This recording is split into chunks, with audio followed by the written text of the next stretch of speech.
একদম সহজ এবং সরল পদ্ধতিতে আজ তৈরি করব তেলকুই।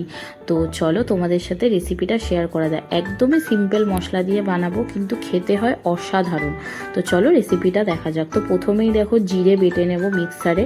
এরপর দেখো ম্যারিনেট করা মাছটার মধ্যে নুন আর হলুদ দিয়ে ম্যারিনেট করে রেখেছি। এর মধ্যে দেখো জিরে বাটাটা, তারপরে হলুদ গুঁড়ো, লঙ্কার গুঁড়ো, নুন দিয়ে ভালো করে মাছটাকে মেখে রাখবো। এরপর দেখো মেখে রাখার পরে কড়াইতে তেল গরম করে এই ম্যারিনেট করা মাছটা দিয়ে দেবো। মাছটা আমরা কাঁচাই করব, মাছটা ভাজবো না।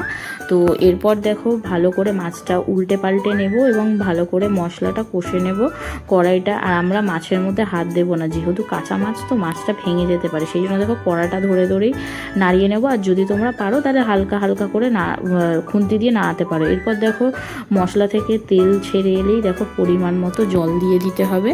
জল দিয়ে দেখো এটাকে ভালো করে ফুটিয়ে নিতে হবে, যাতে মাছটা একটু সেদ্ধ হয়ে যায়। তো তোমরা দেখলেই আশা করি বুঝতে পারবে।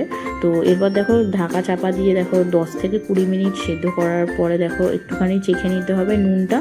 আমরা উপর থেকে সর্ষের তেল ছড়াইনি, তো তোমরা চাইলে উপর থেকে সর্ষের তেল ছড়িয়ে পরিবেশন করতে পারো, জাস্ট অসাধারণ হয়।